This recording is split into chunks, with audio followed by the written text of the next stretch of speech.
One time, I called a Bowdoin connection, which I received through the CPC, and I thought she was older than she was. And I said something along the lines of like, so like how were the frats when you were here? And she said there were no frats when I was there. And I had to back off that.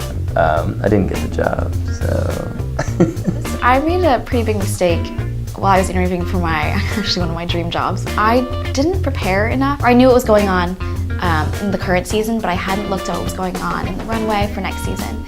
And so I was asked, what are some upcoming trends for fall 2013, and I completely froze up. I think I mumbled something about pantsuits, but I think that it's really important to know not only what is going on right now, but also what's going on in the future. During my career search, I was emailing the guy that I had first emailed, and I was really excited. I was like, oh my God, he responded. He might actually want me to work with him. And anyway, so I was like, I should probably tell my parents about this, right? And so I clicked forward on the email and think I'm forwarding it to my parents, and end up forwarding an email back to him that's like, look, I got an email.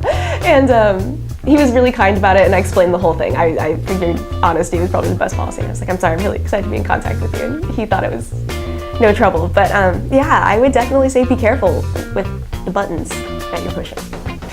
Little mistakes in cover letters I realize can cost you jobs and interviews that you might otherwise get. Cover letters I wrote that I wanted to apply for jobs in the summer of 2013 when I was applying for the summer of 2012, and realized that I didn't get calls from any of those companies. So double check your writing, no mistakes.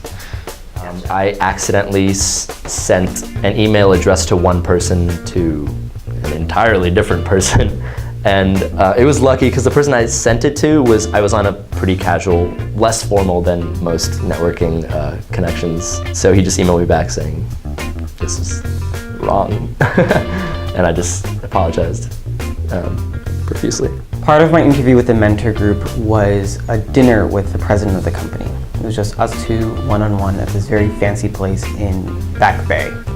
We had ordered the duck, and on the side came this little thing of souffle. In the end, I forgot the souffle was there. I was just concentrating on my duck and on my wine and making conversation and trying to be natural, trying to get through this part of the interview.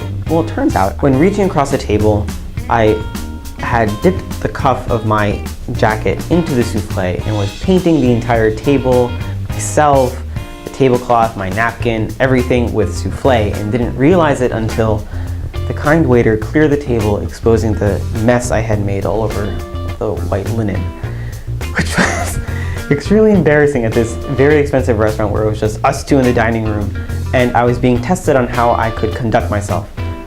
I was mortified and thought I had failed, and I looked at my sleeve and was like, oh no, what did I do? And I tried to play it off. It was not a big a deal, but I was thoroughly embarrassed.